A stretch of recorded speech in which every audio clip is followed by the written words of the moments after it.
देख रहे हैं सुदर्शन न्यूज। नमस्कार, आप देख रहे हैं सुदर्शन यूपी और मैं हूं आपके साथ मोनिका ग्रोवर। देश में कोरोना के मामले लगातार तेजी के साथ बढ़ रहे हैं। इसी बीच उत्तर प्रदेश के प्रयागराज से अस्पताल की लापरवाही की खबर सामने आ रही है। धूमनगंज इलाके के रहने वाली बच्ची लालजी को अस्पताल का चक्कर लगा रही है। आपको बता दें कि बच्ची लाल के पिता कोरोना संक्रमित हो गए हैं, जिसके बाद लड़के ने अपने पिता को SRN हॉस्पिटल में भर्ती कराया।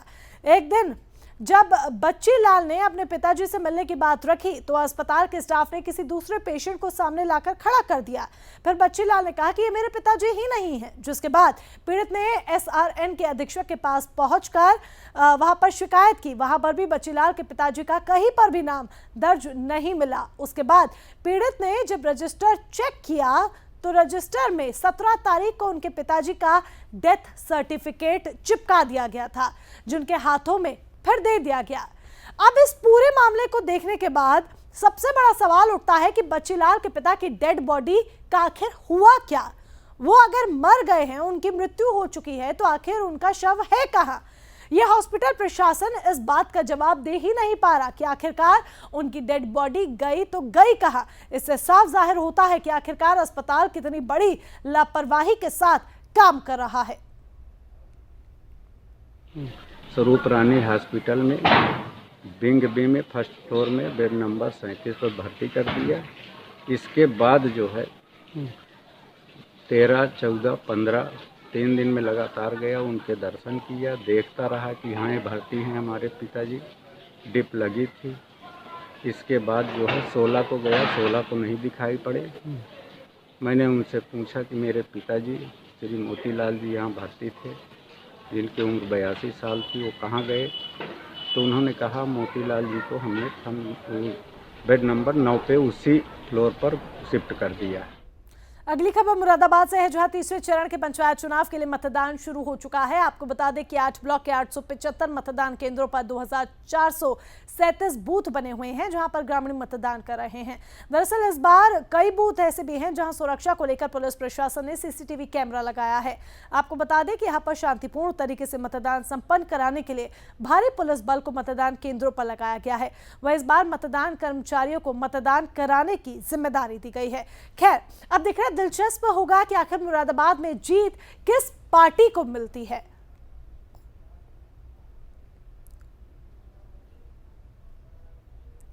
कानपुर में जिलाधिकारी ने फजलगंज में स्थित बाबर गैस एजेंसी और दादानगर में स्थित चमन गैस एजेंसी के ऑक्सीजन गैस गोदाम का निरीक्षण किया।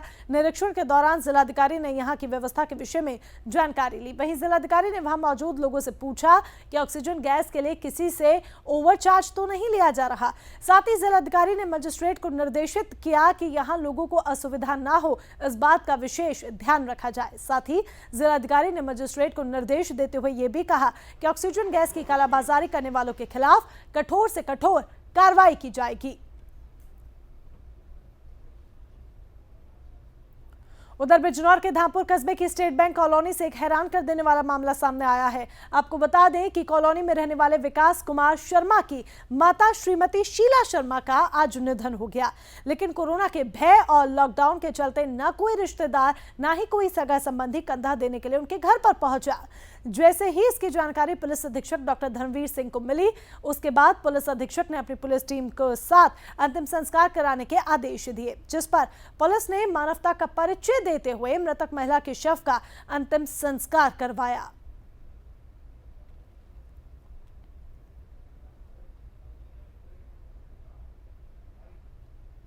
बैंक कॉलोनी में शीला शर्मा नाम की एक महिला की मृत्यु हुई। उनके बेटे विकास शर्मा ने अपने सभी रिश्तेदारों को, परिजन, बंधु बांधव, मोहल्ले वालों को सूचना दिया। कोई कंधा देने के लिए, सहायता देने के लिए इसलिए नहीं पहुंचा कि इनकी मृत्यु कोरोना से हुई है, जबकि शीला शर्मा की मृत्यु अपने बेटे की मृत्यु के सदमे में एवं बीमारी से हुई थी। इनके बेटे की मृत्यु 15 दिन पहले एवं पति की मृत्यु उससे पहले हो चुकी है। बरेली के सीबीगंज क्षेत्र के तिलियापुर में दो पक्षों के बीच में पत्थरबाजी का मामला सामने आया है, जिसे एसओ सीबीगंज ने शांत करवाया। वहीं दूसरी तरफ सीबीगंज क्षेत्र के तिलियापुर निवासी एनजीओ संचालिका ने दूसरे पक्ष से वित्तीय साठगांठ के चलते प्रथम पक्ष के शरीफ खां के परिजनों और महिलाओं पर जानलेवा हमला करने का मामला सामने आया। वहीं इस विवाद के बाद शरीफ खां ने एनजीओ संचालिका रोशनी खान पर गंभीर आरोप लगाते हुए कहा कि एनजीओ संचालिका काले कारनामों की देन है।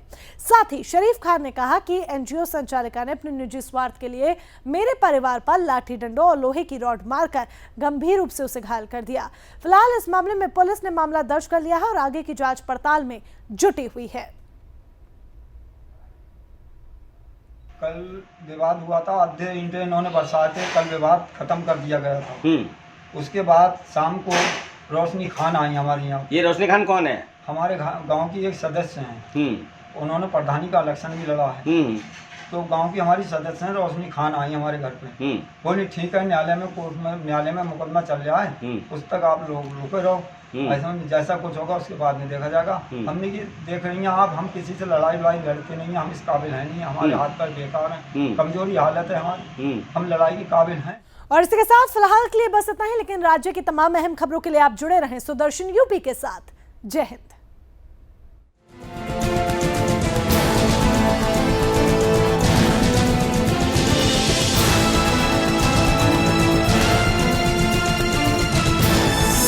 आप देख रहे हैं सुदर्शन न्यूज।